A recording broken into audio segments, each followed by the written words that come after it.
is liver. So if the protein is less, that means the liver parenchyma is affected. So think of the hepatic causes of portal hypertension, right? So like cirrhosis. Think of pre-hepatic and intrahepatic causes. So portal vein thrombosis, Budd-Chiari late one, these are the ones that will decrease the protein.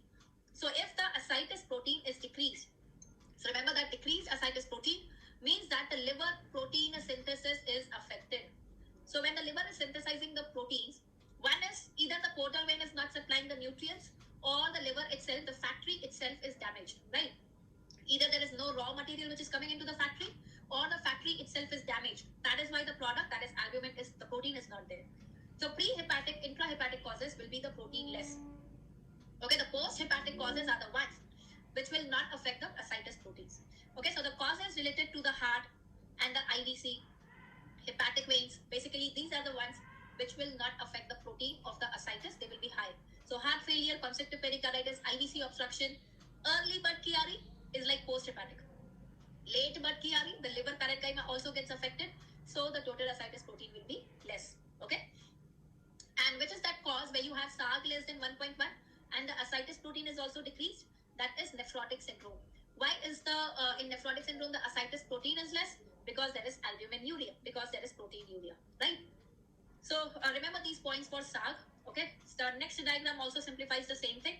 So when SAAG, first see whether it is more than 1.1 or less than 1.1. Hyper SAAG is hypertension, portal hypertension. Okay. After that, the next step is to look at the ascitic protein.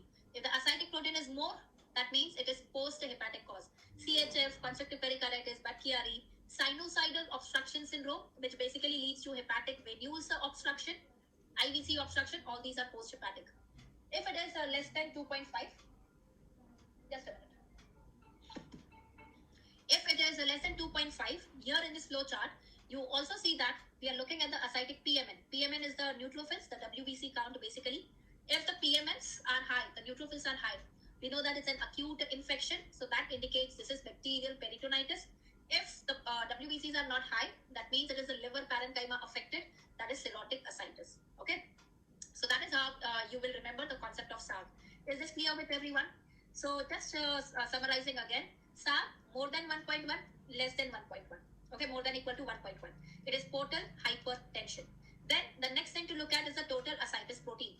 If the total ascites protein is high, that means the liver, the factory, the raw material is not affected. It is Badwala which is affected. This is a post-hepatic cause, which is related to the heart, which is related to the IVC, which is related to the sinusoidal obstruction. If the total ascites protein is less than 2.5, that means it's a pre-hepatic or intrahepatic cause, which includes the cirrhosis, pre-hepatic portal vein thrombosis. Early Budd-Chiari or late Budd-Chiari will be less. It's a late Budd-Chiari which will affect the liver parenchyma. If the SAAG is less than 1.1, it is no portal hypertension. So the other causes, kidney, pancreas, TB, all those will come here. Alright. Now let's go back to this question again which I had asked, and let's solve this one now. So what do you think? How will you solve this question? Patient with ascites, SAAG is more than 1.1. So whenever I see this, I start thinking of portal hypertension. Ascitic protein is more than 2.5. So that means it is pre-hepatic, intrahepatic or post-hepatic. It's a post-hepatic cause. So this is a patient who is having post-hepatic portal hypertension. So all of the following can be the causes except can be the causes except heart failure, IVC, sinusoidal obstruction. All of these are post-hepatic. Only the liver mets is the one which is intrahepatic. See, and even let's say this is a question which is in the exam and you have forgotten the concept of SAAG. क्या था more than 1.1, क्या था less than 1.1, क्या cause था? You can use the trick of odd man out, right? What is the odd man out? You can see that all of these are causes of portal hypertension, right? Out of that, this is post-hepatic, this is intrahepatic, this is post-hepatic, this is post-hepatic. So 3 are post-hepatic causes which are given. The odd man out is the liver mets, which is the intrahepatic. है ना? So many questions you can actually solve by just using the cheat codes. Actually write SV, है ना? So concept नहीं भी पता है, but odd man out कर लिया कि 3 post-hepatic है, 1 post-hepatic नहीं है, तो वो है answer, that is liver mets. ठीक है? And that is a concept that I have told you, post-hepatic portal hypertension. ठीक है? Okay, so that was about the concept of SAAG. ठीक है? Now let us go on to the next topic, page number 171, topic number 98, CSF meningitis.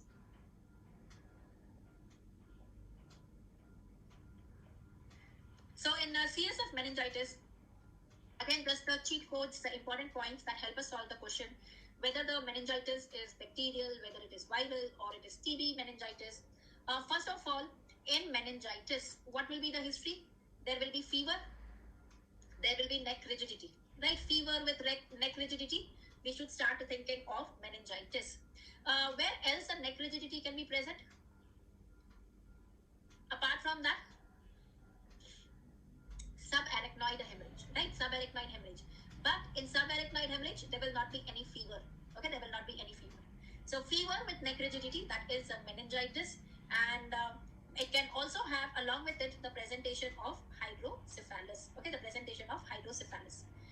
Hydrocephalus क्यों होता है meningitis में? What kind of hydrocephalus do we generally have? Communicating or non-communicating? Is it communicating or non-communicating? It is a communicating type. It's a communicating hydrocephalus. Why communicating? Communicating means the ventricles that we have, the lateral ventricles, the third ventricle, going into the fourth ventricle, there is no block, no obstruction in the ventricular system per se. But final जो drainage हो रहा है, where does the final CSF is getting drained? Where is finally the CSF getting drained? Right, you have the subarachnoid space में, cisterns में, subarachnoid space में is where it is getting drained, in the subarachnoid space. So if the subarachnoid space is affected, what is the subarachnoid space containing? It is the CSF, right? तो अगर meningitis हो गया, तो वो space is now not functioning, या उसमें blood आ गया, that is subarachnoid hemorrhage. So even that can lead to hydrocephalus, right? So anything which affects the subarachnoid space basically can cause hydrocephalus, and because there is no blockage in the ventricle connection, that is why it's a communicating type or it's a non-obstructing hydrocephalus. Important question. So TB meningitis, you will see the patients having hydrocephalus. It's a communicating type of hydrocephalus. Okay. On the other hand, if there is this congenital aqueductal stenosis, which is an important cause, right? It's a non-communicating because the aqueduct is blocked, right? So which ventricles will be dilated in aqueductal stenosis? Lateral ventricle, third ventricle, fourth ventricle, all of them, which will be dilated in the aqueductal stenosis. So we have the lateral ventricle, we have the third ventricle, we have the aqueduct, and it goes into the fourth ventricle. So the blockage is here. So इसके ऊपर के जो ventricles हैं, lateral ventricle and the third ventricle, so it's going to be the lateral and the third ventricle that would be dilated. The fourth ventricle will be normal. Okay, so that is an important history in aqueductal stenosis. Okay, the fourth ventricle will not be dilated. It is the third and उसके ऊपर का lateral that will be affected. Okay, so we were on a CSF in meningitis. Most important points, if it is bacterial meningitis. Bacteria, we know that bacteria has, whenever it's a bacterial infection, what cells increase? It is the neutrophils which increase, right? Increase the neutrophils, that is PMN, okay? PMNs, right? The glucose will be low. In viral meningitis, the most important clue is viruses do not use glucose. Okay, so remember that whenever you have CSF meningitis with normal glucose is viral. क्योंकि virus glucose use नहीं करते. So normal glucose is viral meningitis. And the rest of them, like the viral meningitis, the TB meningitis, the fungal meningitis, it's going to be increased lymphocytes, right? Increased lymphocytes. Okay? So bacterial would be neutrophils with low glucose. Viral will be lymphocytes with normal glucose. TB would be lymphocytes with decreased glucose. Okay, that is how we will differentiate the various meningitis. What will be that causative organism in a case where you have meningitis? There is encephalitis with the temporal lobe affected. Temporal lobe. Yes, that is HSV, herpes simplex encephalitis. Very, very important. Remember that HSV affects the temporal lobe. And generally, HSV जो encephalitis करता है, it is hemorrhagic encephalitis. So in the CSF, hemorrhagic, so what is generally present? RBCs are present. So in HSV wala, generally the CSF will have RBCs that would be present. In which condition do we see oligoclonal bands in CSF? Oligoclonal bands are present in CSF in multiple myeloma ki multiple sclerosis. It is MS, multiple sclerosis, the demyelinating disorder. right? In multiple sclerosis, which cells are affected? Which cells are affected in multiple sclerosis? Absolutely right. Remember, it is oligodendrocytes which cause the myelination in the brain. So remember, oligodendrocytes, you can remember as oligoclonal bands. These are seen in multiple sclerosis. And where do we see the albuminocytologic dissociation? Albuminocytologic dissociation. Right, that is GBS, Guillain-Barré syndrome. Okay, that is GBS, that is Guillain-Barré syndrome. So remember that albuminocytologic dissociation means the albumin is high, the protein, the CSF protein is high, but the cells are not high. You know, when we generally see the high CSF proteins, we expect that it is mostly infectious. The cells also increase, maybe neutrophils, maybe lymphocytes. But here, the cells are normal. So this is Guillain-Barré syndrome, where the patient generally it is associated with what infection we have seen? Campylobacter, right? It is associated with Campylobacter. What kind of involvement is it? The ascending type or the descending type of paralysis is what it causes. It is the ascending type, है ना? तो सबसे पहले lower limbs में start होगा, फिर ऊपर आएगा, and generally then what is the cause of death here in GBS? It's the involvement of the respiratory muscles. So respiratory failure is generally the cause of death here. So remember, it's an ascending type of paralysis. Okay, it's an ascending type of paralysis. So that was about CSF. Let's have a look at the table here. And also remember that TB meningitis, where do you have cobweb appearance? Cobweb is TB. Okay, cobweb is TB. So what do we have is normal CSF is clear, and the proteins is 15 to 45, and the glucose is 50 to 80. Viral meningitis is the one where the glucose will be normal. Bacterial meningitis, the WBCs are very high. Those are PMN predominantly. And here also you see this in this table. Opening pressure elevated, WBCs predominantly are PMNs. This is going to be bacterial meningitis. When the glucose is normal, this is going to be viral meningitis. Okay, that is going to be viral meningitis. ठीक है? और बाकी जो तो similar दिखते हैं, monocytes है, glucose low है, proteins high है. So basically this is a fungal and TB meningitis, right? So the fungal and TB, they look very similar. So in TB meningitis, generally you would also have the history, classical history, radiologically would be exudates in the basal cisterns. Okay, that is a keyword that is given many times. Exudates in the basal cisterns is what we have. Okay, in TB meningitis, the basal cisterns are involved. And what is the radiological investigation of choice for meningitis? It is CT. Is it MRI with contrast, without contrast? Brain के लिए the better investigation is MRI. And whenever it's inflammation, infection, we do with contrast. MRI with contrast is a better investigation than CT with contrast for meningitis. Remember, it is MRI with contrast for meningitis. Okay? Clear with everyone? और TB meningitis में complications में हमने देखा है कि commonly होता है hydrocephalus होता है, right? और साथ में remember it involves the small vessels, so it can cause the small infarcts as well. Infarcts are also commonly seen. Okay, so that is about the CSF.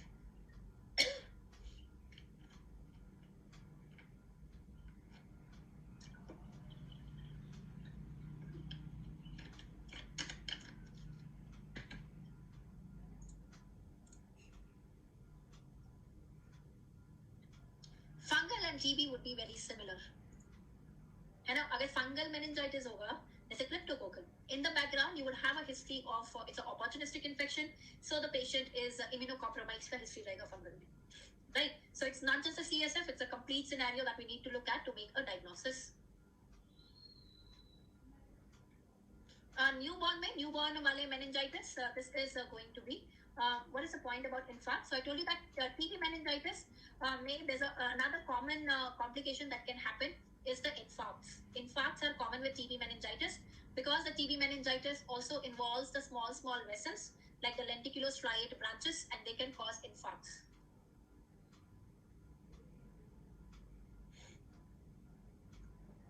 Fungal meningitis, the history would be immunocompromised patient. In a fungal infections, you would see commonly in immunocompromised patients, like HIV positive patient. और उसमें common होता है जैसे cryptococcal meningitis, है ना? What did we say? What is the drug of choice for cryptococcal meningitis? What is the drug of choice for cryptococcal meningitis? Amphotericin B along with amphotericin B plus flucytosine, right? It's amphotericin B plus flucytosine. And in MRI, cryptococcal meningitis, what appearance does it have? In the basal ganglia, you would see the appearance like this, gelatinous cystic-like structures. That is called as soap bubble appearance. Okay, the soap bubble appearance is seen with cryptococcal meningitis. Okay, the soap bubble appearance is seen with cryptococcal meningitis. Yes, SB. Amphotericin B plus flucytosine, and then in the maintenance phase, we have fluconazole. Okay, fluconazole in the maintenance phase. So that was about CSF meningitis. Now, going to the next topic, that is vasculitis, page number 175. Okay, so these are the important images, the most important images in vasculitis. Starting with them one by one. The first image that you see here, what is this one? The first image is the temporal artery that we are seeing is thickened, it's tortuous. So this is temporal arteritis, which is also called as giant cell arteritis.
right? It can involve the kidney as well. Next one that we have, the next two images, where we have this red tongue, that is a strawberry tongue. Okay, strawberry tongue, strawberry cow strawberry, that is Kawasaki's disease. Okay, so Kawasaki is red strawberry tongue that we are seeing. And this again is a DSA, an angiography where the vessel is black. This is the coronary angiogram. You can see the LAD and the LCX is shown. And the LAD again is showing this dilatation. That means that there is coronary aneurysm which is present. Whenever you have this history of coronary aneurysm, it is Kawasaki's disease. Okay, so what is the age group for Kawasaki? It is seen in a child. It has a history of fever with mucocutaneous involvement. Okay, so mucous membranes involving, so there is strawberry tongue. Cutaneous involvement, remember there can be involvement of palms and soles, the rash can be there, right? And what is the child at risk of developing? Coronary aneurysms can develop, okay, in Kawasaki's. So remember, Kawasaki's is coronary aneurysms. Okay, that's coronary aneurysm. The next image that we have here, this first here, this is the CT image, which is showing this cavitatory nodules. There are those nodules with cavitation, and you can also see the nasal deformity, saddle nose, the septal involvement, and this is vaginous granulomatosis. Okay, vaginous, which involves the upper respiratory tract and the lower respiratory tract as well. So in vaginous, there is involvement of both URT, upper respiratory tract, lower respiratory tract, plus kidney as well, which can cause RPGA, right? So URTI involvement, it can there can be history of sinusitis, है ना? There can be history of the ear involvement as well. Otitis media भी हो सकता है. It can cause a nasal septal damage as well. Nasal septal perforation can also be seen. LRTI is the lung involvement. Remember, vaginous causes cavitatory nodules. There are cavities in the lung.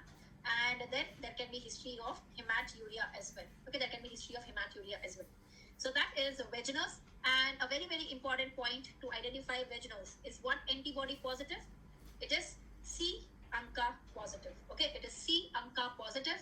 So C ANCA positive is vaginous. Always remember that. C ANCA is vaginous. Granulomatosis is C ANCA positive. Okay, so cavitatory, upper respiratory with lower respiratory with kidney involvement. Think of vaginous. There can be sinusitis, nasal septum, otitis media, and it is C ANCA positive, right? That's C ANCA positive. So these are the various vasculitis. Quickly revising. Temporal arteritis, most important. Remember the TM joint. So there is jaw claudication. Intrarenal aneurysms, nodosa, polyarteritis nodosa, where pulmonary artery is spared, hepatitis B infection.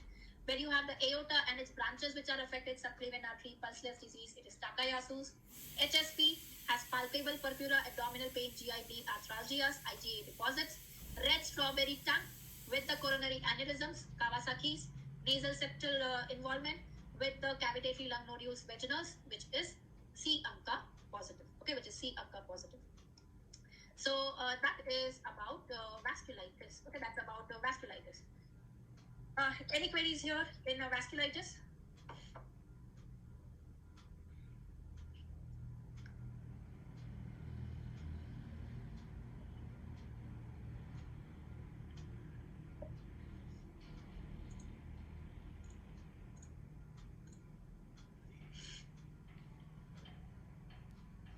Thank you, Abhijit, for that mnemonic. So World Cup, WC, and WC is vaginous is C ANCA positive. Okay, C ANCA positive.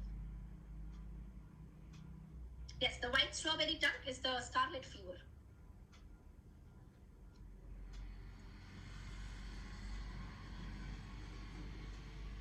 How to remember ANCA bodies? C ANCA wala आपको अभिजीत ने बता दिया. So you can remember it as a World Cup wala. Basically, most important, it is vaginous, which is C ANCA.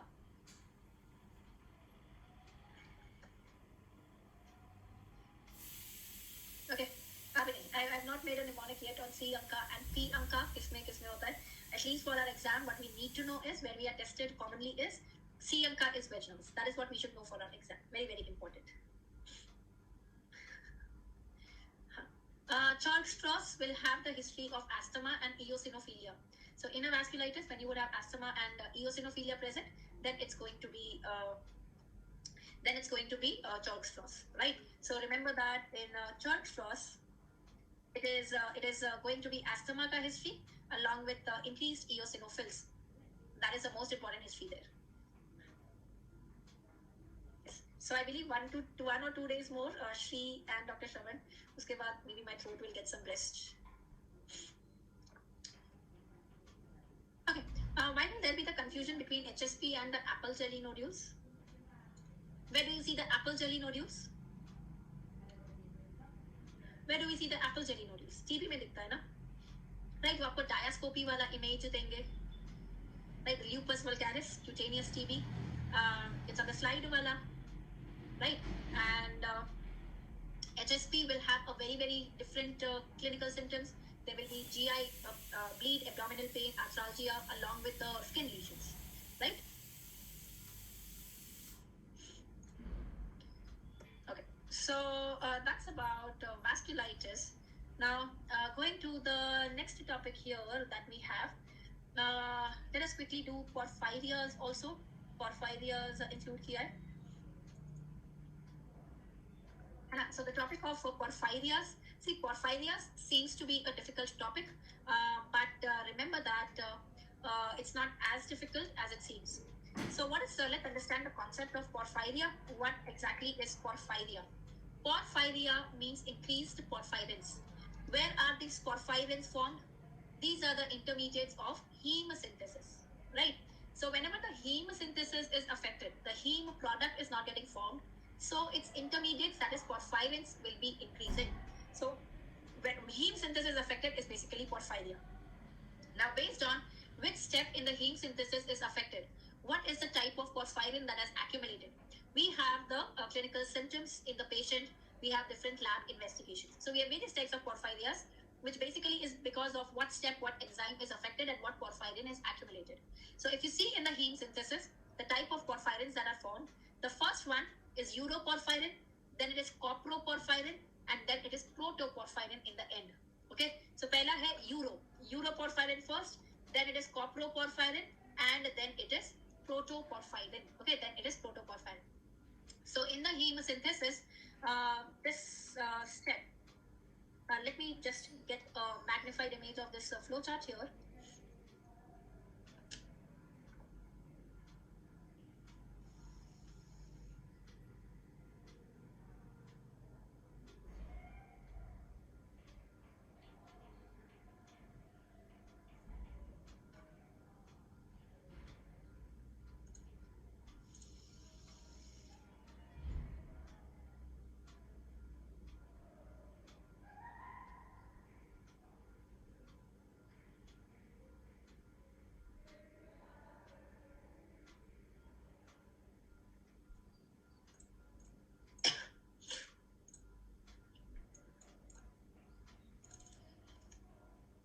Alright, so this flowchart here, it is showing the steps in the heme synthesis.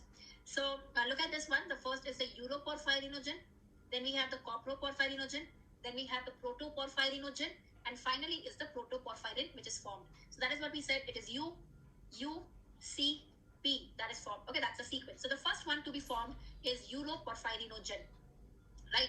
Now the rate limiting step in the heme synthesis we have seen, it is ALA synthase. The first step is the one which is a rate limiting step, ALA synthase. And this ALA synthase requires which vitamin? It is vitamin B6. It is pyridoxal phosphate dependent. And therefore vitamin B6 deficiency, it can cause what type of anemia? It can cause sideroblastic anemia. Okay, it can cause sideroblastic anemia. Where does the heme synthesis take place? Biochemistry. It is mitochondria, cytoplasm, or both. Hug H was a heme synthesis. It is mitochondria plus cytoplasm both, right? It takes place in both. So starting with the first step, what are the raw products here? Raw substances, it is succinyl-CoA combining with glycine. Remember, glycine has an important role in the heme synthesis. So remember the heme synthesis, HSG. Heme synthesis starts with succinyl-CoA and glycine. So they combine to form ALA. ALA synthase, as the term says, it will form ALA, amino levulinic acid. That is what is ALA. Next comes ALA dehydratase. We have read this enzyme somewhere in toxicology. ALA dehydratase, this is inhibited by lead poisoning. Lead AD, it inhibits ALA dehydratase, right? So what comes after ALA is porphobilinogen, that is PBG. Now, the next step is PBG forms HMB, hydroxymethylbilane, that is HMB synthase. And this is the step which is affected. It causes this very important porphyria, which is acute intermittent porphyria, right? So remember that acute intermittent porphyria, AIP, is because of the enzyme deficient, which is PIH. What is PIH? This is the name of the same enzyme. So it is PBG deaminase is the enzyme. It is also uroporphyrinogen 1 synthase, and it is HMB synthase. These are the alternative names of these enzymes. So PBG deaminase, remember this is uroporphyrinogen 1 synthase. AIP, 1I helps you to remember, it is uroporphyrinogen 1 synthase. Okay, so AIP is PIH, PBG deaminase, uroporphyrinogen 1 synthase, and HMB synthase. The step is PBG deaminase. PBG is getting deaminated to form HMB, which automatically forms uroporphyrinogen 1. So that is why it is called as HMB synthase or uroporphyrinogen 1 synthase. Right? When the HMB is formed spontaneously, that means without any enzyme, it gets converted to uroporphyrinogen 1. Okay? Now, next step after HMB is the formation of uroporphyrinogen 3. So this is uroporphyrinogen 3 synthase, which gives rise to what porphyria if that is deficient? Congenital erythropoietic porphyria. Remember, congenital C wala, congenital wala C is the third alphabet. It is uroporphyrinogen 3 synthase. Okay, it is uroporphyrinogen 3 synthase. Then uroporphyrinogen will form coproporphyrinogen by what reaction? Decarboxylation. So uroporphyrinogen decarboxylase. This is the one which is affected in porphyria cutanea dada. Remember, cutanea dada is decarboxylase enzyme, uroporphyrinogen decarboxylase. So cutanea dada is CU is UC, that is uroporphyrinogen decarboxylase, not carboxylase but decarboxylase. And this is the most common porphyria that we see. After coproporphyrinogen, so this is UCP, we have to form protoporphyrinogen. The next step here is oxidase. Coproporphyrinogen, on oxidation, it forms protoporphyrinogen. So remember, coproporphyria, the enzyme is CO, coproporphyrinogen oxidase. Coproporphyrinogen oxidase. Cutanea dada is uroporphyrinogen decarboxylase. Okay. Next, finally comes protoporphyrinogen oxidase, which will form protoporphyrin. This is variegate porphyria. So remember, variegate, the alphabet V comes at the end when we say the alphabets. So this is towards the last steps where the protoporphyrinogen will be affected. So this is protoporphyrinogen oxidase. Okay, that is variegate porphyria. And next we have the last one is the ferrochelatase, where finally the iron is getting incorporated in this protoporphyrin 9 ring to form heme. That's the final step, is the iron wala ferrochelatase. And ferrochelatase wala, this is erythropoietic protoporphyria. As the term says proto, matlab this is going to be towards the last. क्योंकि proto सबसे last में आता है. So the last one is the erythropoietic protoporphyria, which is ferrochelatase, which is affected. Okay, so remember that one we have is a congenital erythropoietic porphyria, and when we have erythropoietic protoporphyria. Out of that, protoporphyria is the last one. It is the ferrochelatase enzyme. Congenital erythropoietic porphyria, C wala, it was uroporphyrinogen 3 synthase. ये starting वाला था, U वाला. Okay. Uroporphyrinogen decarboxylase is porphyria cutanea dada. Coproporphyrinogen oxidase is CO coproporphyria. Okay, that is coproporphyria. Variegate porphyria, variegate वाला कौन सा था? Last वाला protoporphyrinogen oxidase. Okay, variegate porphyria is protoporphyrinogen oxidase. Acute intermittent porphyria is uroporphyrinogen 1 synthase, PBG deaminase, HMB synthase. Okay, that's HMB synthase. So these are the various steps and these are the various enzymes that we have in various porphyrias.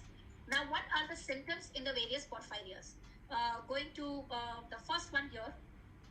So how do we differentiate that what porphyria the patient is having?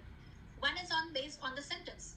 कि patient को सिर्फ cutaneous features हैं, skin lesions हैं, कि psychiatric features हैं, या liver involvement है, neurovisceral symptoms or the cutaneous symptoms. What are present?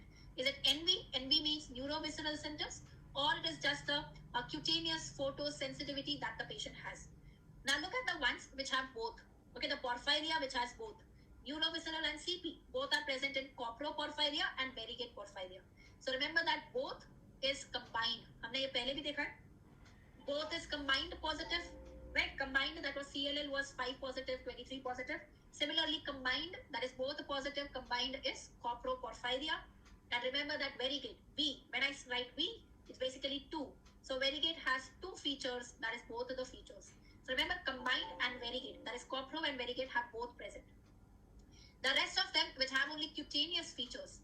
So all the erythropoietic porphyrias, like congenital erythropoietic porphyria, erythropoietic protoporphyria, and the protoporphyria, X-linked protoporphyria, are the ones which have just the cutaneous features, along with porphyria cutanea tada.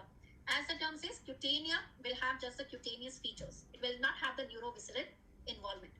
And the rest of them, the two that we have, which have only neurovisceral, that is acute intermittent porphyria and ALA dehydratase wala porphyria. These are the ones which will have only neurovisceral. So very, very important point, that acute intermittent porphyria is neurovisceral only, right? It has no cutaneous features. Okay, it has no cutaneous features in acute intermittent porphyria. There is no photosensitivity. So the patient of AIP, generally it's a young adult female around like 30 years or so, presenting with abdominal pain, acute abdominal pain, psychiatric features. There is tachycardia which is present, right? This is most common symptom, this is most common sign.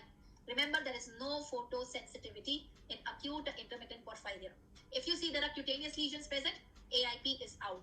How do you establish the diagnosis of AIP? What will be increased in the urine?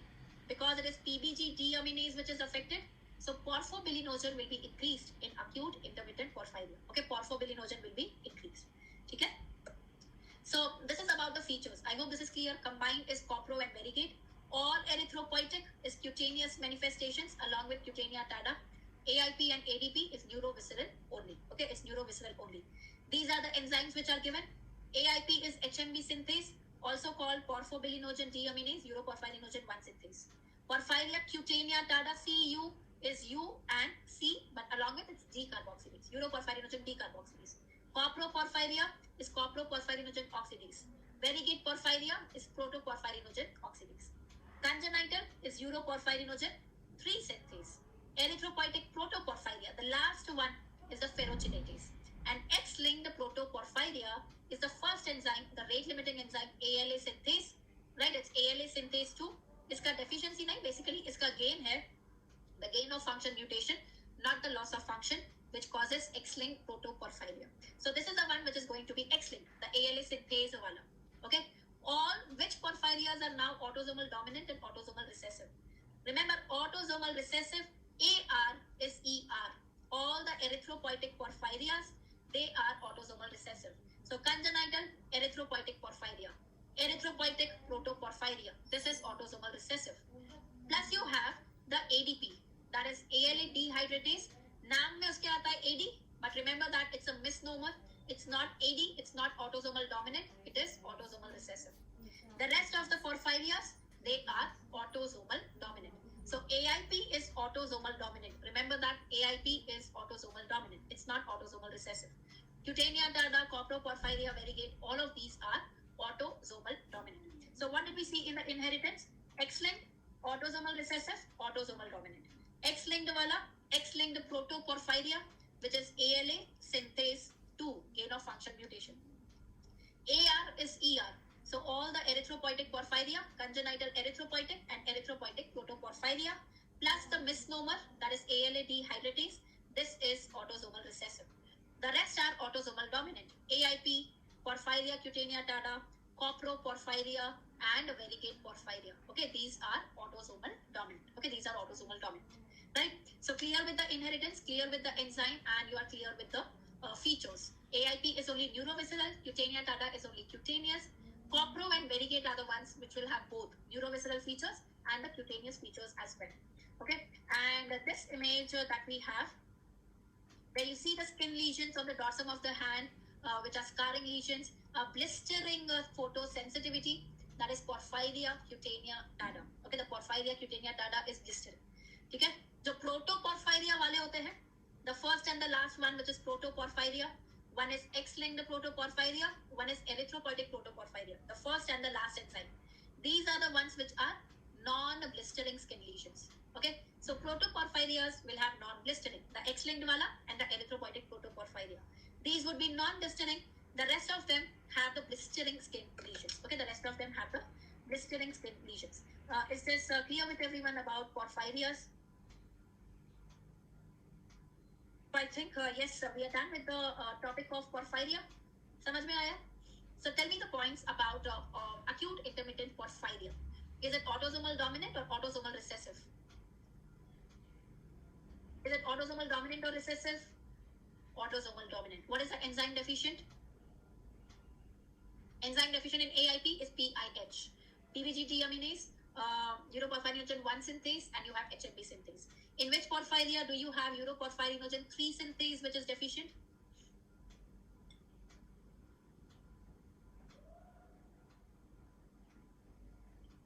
Copro में तो CO है ना? It is coproporphyrinogen oxidase. 3 is the third one here is the congenital erythropoietic porphyria. Right? Copro is CO, coproporphyrinogen oxidase. In PCT, porphyria cutanea tarda. When I'm saying it is cutanea tarda, remember the CU is the UC, that is uroporphyrinogen decarboxylase. Okay, it is uroporphyrinogen decarboxylase which is affected. Okay, all right. So let's try to fill this table so that it's a quick revision.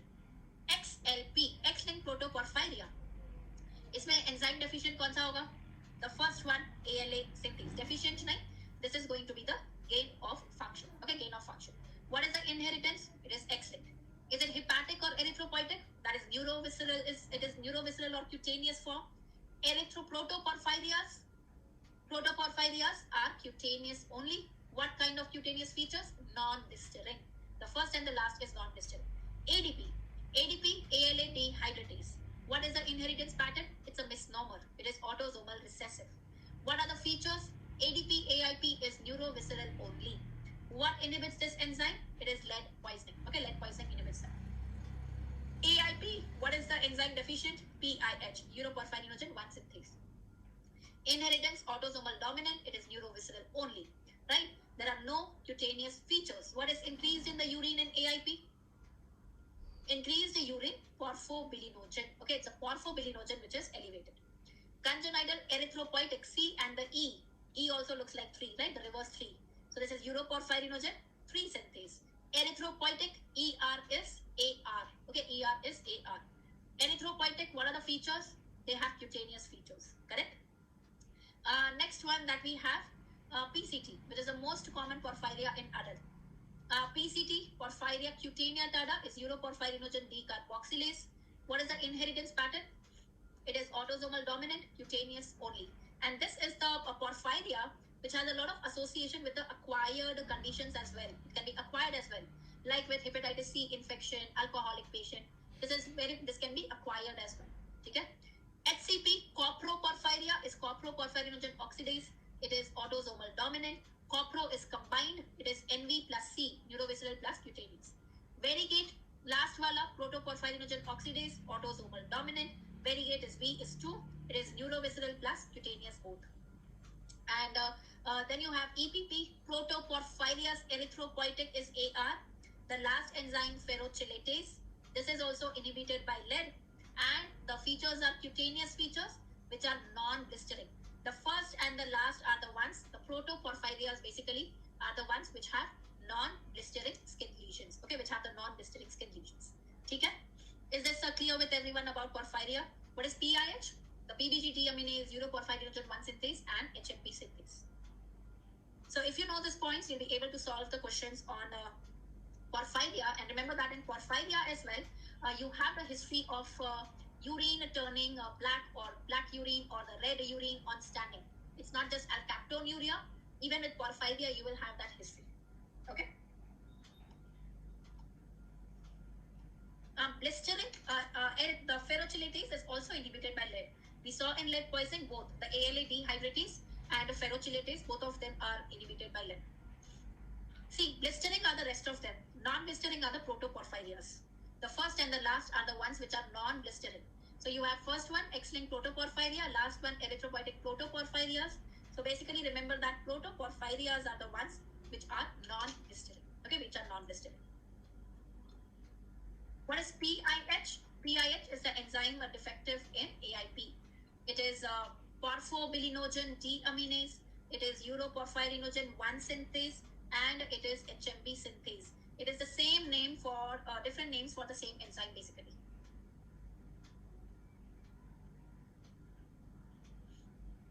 Neurovisceral features, neuro like there are psychiatric features, and visceral means the liver is affected, there is abdominal pain.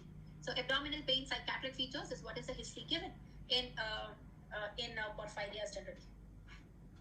And what drug is absolutely contraindicated here in porphyrias? We should not give the cytochrome P inducer drugs like barbiturates. Okay, barbiturates are contraindicated because they can precipitate a porphyria attack. Okay, they can precipitate a porphyria attack. Because barbiturates, remember car, bar, we went in a car to a bar. These are inducers. These are cytochrome P inducers. So what do? They increase the cytochrome P synthesis. So the cytochrome synthesis, the cytochrome P, it requires the protoporphyrin ring. Right? It's not just the heme which requires this, it is not just the heme which requires protoporphyrin, it's also cytochrome. So अगर कहीं भी defect होगा, protoporphyrin नहीं बनेगा, so the porphyrins will accumulate and that will lead to porphyria attack.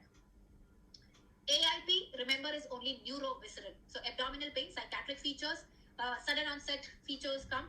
Generally, the age affected is a young adult female, 30 to 35-year-old, presenting with acute abdominal pain, psychiatric features. That is what will be the history in AIP. There will be no photosensitivity. There will be no cutaneous features. Remember that in AIP, वो नहीं रहेगा. Okay, there will be no cutaneous features.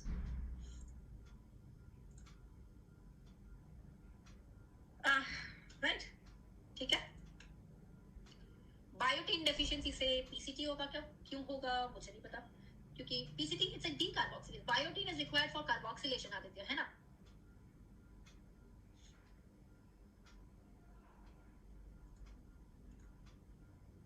Okay, so that was about this one. That is porphyrias. Let us quickly see now the various antibodies in the various autoimmune diseases. Page number 176, the last topic for today. Okay, the autoimmune diseases and what antibodies will be positive.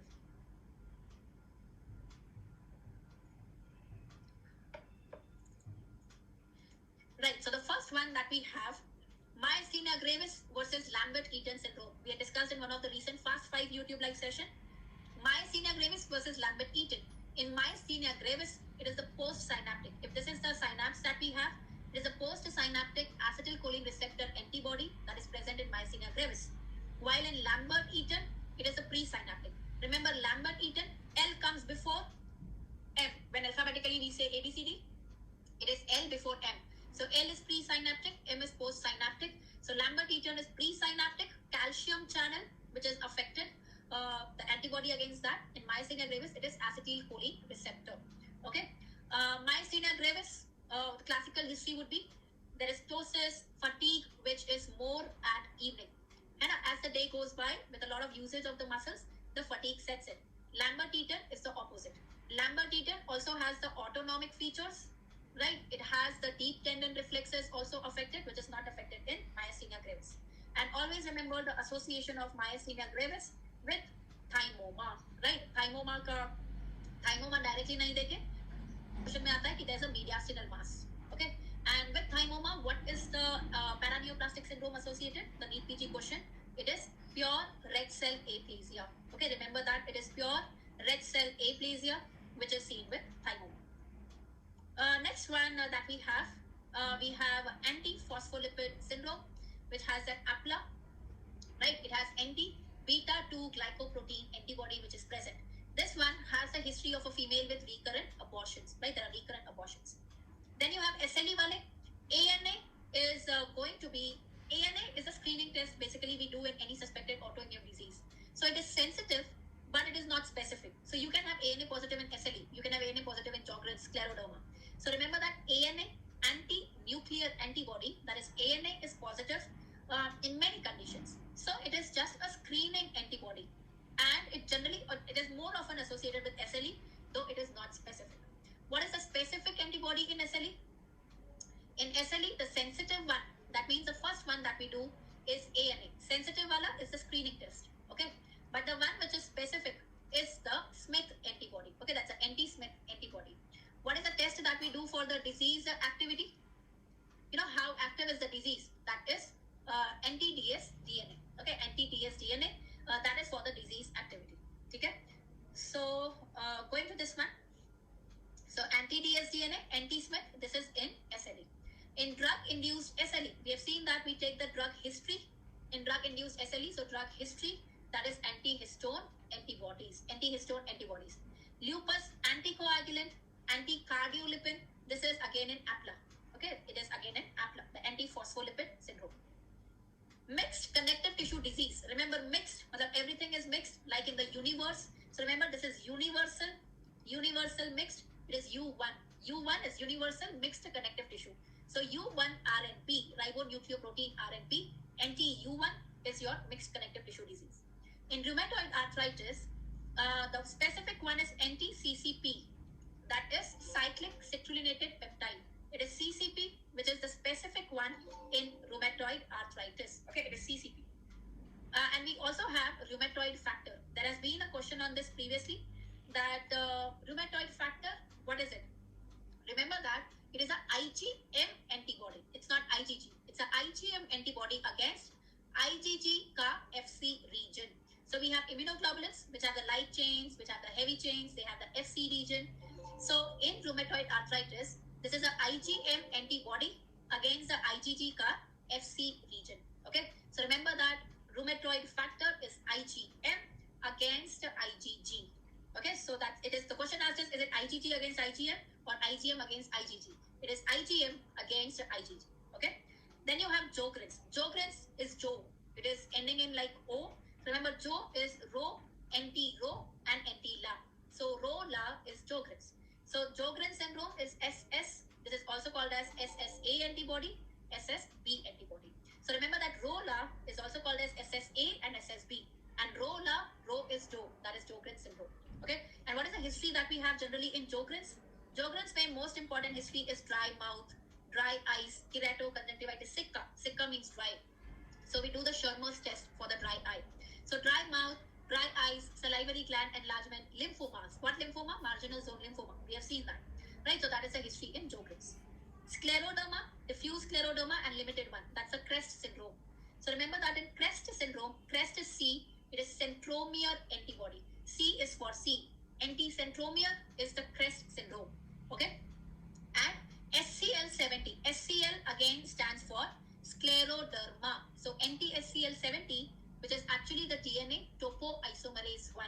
So this is seen in diffuse scleroderma. Okay, so SCL70 is topoisomerase 1, which is diffuse scleroderma. Polymyositis, dermatomyositis, that has this anti-Jo antibody.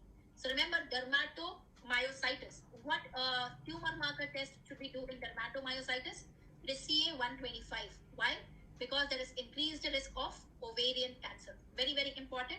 Remember that dermatomyositis has increased ovarian cancer risk. So we monitor the CA125. And remember, imagine that this is a female who's having dermatomyositis and her name is Jo. So we have anti-Jo1 antibody. Jo1 antibody is dermatomyositis. We also have anti-helicase, that is Mi2. Okay, helicase. Mi2 is anti-helicase. We cut the helix of the DNA in the middle. So remember that middle wala, that is Mi2 is helicase, which is in dermatomyositis. Myositis, myo has Mi2 antibody. Then you have very, very important again, primary biliary cholangitis or primary biliary cirrhosis. It has anti-mitochondrial antibody. That is AMA positive, not ANA. It is AMA. And the general history here would be a female adult patient with a lot of pruritus. Why is there pruritus? Because obstructive jaundice, it presents with pruritus. Okay, the obstructive jaundice presents with pruritus. It is AMA positive. Okay, it's AMA positive. So remember, biliary cirrhosis, it's AMA positive. Autoimmune hepatitis is where you have those LKM antibodies, anti-liver kidney microsomal. That is LKM, where it is autoimmune hepatitis. Okay, autoimmune hepatitis. Then you have those ANCA, right? The C ANCA and the P ANCA antibodies, which are present in various vasculitis. C ANCA is the vaginals, right? So we have this in vaginals, which is eosinophilic granulomatosis with polyangiitis. That is the alternative name for vaginals. Remember that ulcerative colitis also has ulcerative colitis. UC is like uncle. Okay, UC is like uncle. Uncle is like ANCA. So ulcerative colitis is ANCA positive. Okay, that is ANCA positive is ulcerative colitis. Next one that we have C ANCA. That's again your granulomatosis with polyangiitis. Very, very important. We will see this in renal deposits as well, where we will have this primary membranous nephropathy. That is the one which is autoimmune, and it can have anti-phospholipase A2 receptor antibody. So you can remember this as that the cell membrane. What does the cell membrane have? Phospholipids, right? So where will you see the phospholipase A2 receptor antibody? In the membranous nephropathy, not membranoproliferative. It is membranous. Bullous pemphigoid, pemphigus vulgaris. Pemphigus is your desmoglein, right? The DSG3, DSG1 antibodies. It is antidesmosome. Bullous pemphigoid is your hemidesmosomes. So pemphigus is just desmosome. Bullous pemphigoid is hemidesmosomes, right? Where you have that BPAG, bullous pemphigoid AG, uske against antibodies. Hashimoto's and Graves. In Hashimoto's, it is the TPO antibody. Thyroid peroxidase is Hashimoto's. So TPO is Hashimoto's, and it is anti-thyroglobulin also. Graves is the one where we know that Graves now comes under type 5 hypersensitivity reaction. So it has an antibody against the receptor. That is why it's type 5. What receptor it is? It is TSH receptor antibody, right? So Graves is type 5. So receptor antibody, it is TSH receptor antibody. Hashimoto's is TPO positive, right? Then we have celiac disease. Celiac disease generally has association with dermatitis herpetiformis, the skin lesion, wheat insensitive, gluten insensitivity. What are the antibodies that we have here? Anti-endomysium, right? The TTG. We have tissue transglutaminase. Very, very important. So remember that celiac disease, which is gluten insensitive, has glutaminase antibody, right? The transglutaminase, that is TTG. Gluten wala has glutaminase wala antibody, right? So that is what we have in celiac. And in dermatitis herpetiformis, we read in the vesiculobullous lesions, there are those IgA deposits. So these are the IgA antibodies. Type 1 diabetes mellitus, it has those GAD antibodies, glutamic acid decarboxylase. So remember, GAD is type 1 diabetes mellitus. Rest one, where do we have this pernicious anemia? Pernicious anemia, where we have vitamin B12 deficiency. B12 requires intrinsic factor for its absorption. And where is this intrinsic factor synthesized? By the parietal cell in the stomach. So we have anti-parietal cell, anti-intrinsic factor antibody in pernicious. It's because the intrinsic factor is not available, so it leads to B12 deficiency, right? And then you have good pastures. Good pastures is the anti-GBM antibody. So the glomerular basement membrane ke against antibody hota hai. So the immunofluorescence pattern that we have in GBM, good pastures, is the linear immunofluorescence. Where it is antibody wala, it is linear immunofluorescence. Where it is immune complex deposits, not the antibody, that is the granular immunofluorescence, right? So remember that in good pastures, what is the history in good pastures? Good pastures is lung involvement, that is hemoptysis with hematuria. Okay, it is going to be hemoptysis with hematuria. So when you have hemoptysis with hematuria, that is lung and the kidney involved, it could be good pasture syndrome. It could be Wegener's also. We saw Wegener's has this cavitating lung lesions. It can cause RPGM. How will we differentiate? This is anti-GBM antibodies. Wegener's is C-ANCA positive. Okay, so the antibodies will be different in both of them. Wegener's will also involve the upper respiratory tract. There would be sinusitis, there would be otitis media, right? So these are the various antibodies that we have.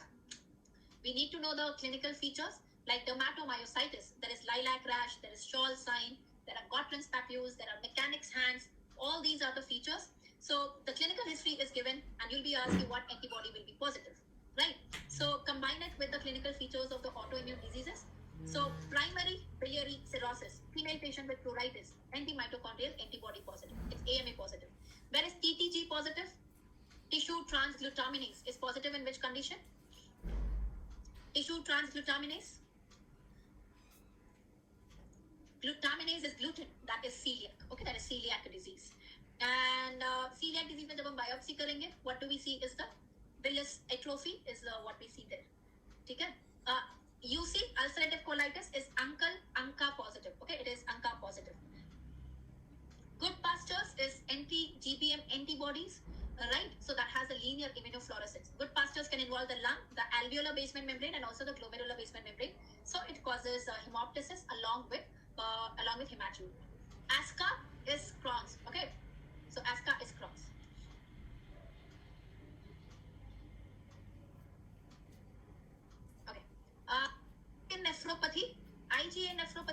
Berger's disease, which will have the history of cola-colored urine 2 days after sore throat, recurrent history is there. That is your IgA nephropathy, Berger's disease.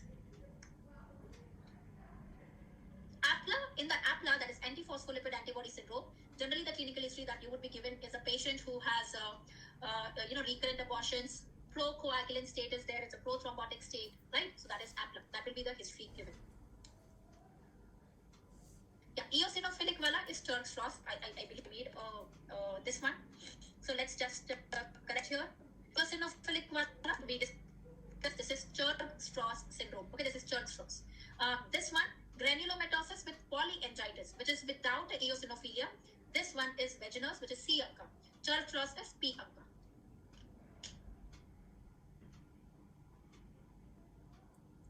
Second trimester में अगर abortions हो रहे हैं, so then recurrent we need to think about cervical incompetence, which is common. HLA associated for all these disorders. There's a video on my YouTube channel where the HLA association I've discussed recently in one of the recent videos on the YouTube channel. Please watch that. That's your homework for today. So on my YouTube channel, the HLA association has been discussed. So pernicious anemia, Hashimoto's,